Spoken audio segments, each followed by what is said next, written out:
ANC agrees to dialogue over the info bill, landmark ruling against Joburg's cutting of water and power supply, and a good day to you. ANC parliamentary spokesperson Molato Motapo says the ruling parties agreed with the South African National Editors Forum on ongoing dialogue regarding the protection of state information bill. The two parties met in Sandton, north of Johannesburg today to discuss concerns about the bill. Motapo says it's important to have communication with all stakeholders to avoid a war in the media. It afforded both parties an opportunity to appreciate and understand each other's concerns and actually to recognize the importance of continuous engagement in order to ensure that at the end we come up with a quality bill that the nation can be proud of. The city of Johannesburg has been ordered not to cut power and water supply to residents. This follows complaints that the city was illegally cutting off services over billing disputes. The urgent interdict was won by 13 property owners and developers in the South Gauteng High Court. The lawyer representing the applicants is Maurice Crespi. Not only has the application been brought on behalf of the 13 applicants, it's also been brought as a class action in the public interest. So the net effect of the order, as presently framed and if granted, it would mean that each consumer of electricity falling within the Johannesburg city would be entitled to the benefit of that order. If they are cut off unlawfully post the granting of the order, it would mean that the city is in contempt of court. The murder trial of musician Jub Jub and his co-accused Themba Shabalala has been postponed until February next year in the Protea Magistrates Court. The state will resume its cross-examination of Jub Jub when the trial resumes. The two face charges related to an alleged drag racing incident last year.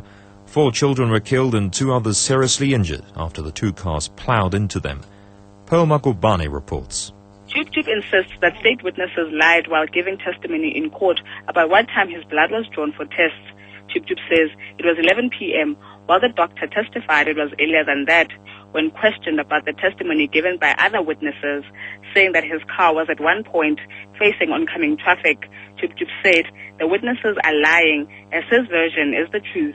Jub Jub will still be under cross-examination as the trial continues from the 20th of February next year. More than 400 rhinos have been killed during 2011. This is according to a statement released by SANParks. The number is more than 21% higher than last year's 333 poached rhinos. The hardest hit areas are the Kruger National Park, Limpopo and KwaZulu-Natal. Northwest police are looking for a television star who allegedly sped off without paying after having his car filled with petrol in Mahikeng. Police spokesperson Tulani Ngubane says the well-known Generation soapy actor apparently refused to pay for the fuel. A known TV superstar went to pour petrol at a garage. After filling up his tank, he could not pay. All the supervisors and the managers of the garage were called to the attention of the situation by the petrol attendant. And unfortunately, the superstar decided to leave without paying for the petrol. A case of theft has been opened. The death toll in Afghanistan after twin suicide bombings has risen to at least 58. More than 100 people were injured. In the deadliest incident, a suicide bomb struck a shrine packed with worshippers in the capital Kabul, killing at least 54 people. Another blast near Shia Mosque killed 4. The BBC's Quinton Somerville.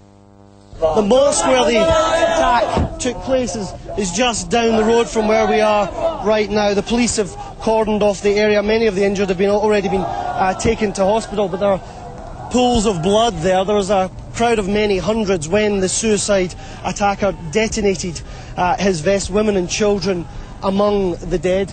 Now, there's long been sectarian tensions here in Afghanistan between Sunnis and Shias. The top story, ANC parliamentary spokesperson Molato Motapo says the ruling parties agreed with the South African National Editors Forum on ongoing dialogue regarding the protection of state information bill. SAfm News.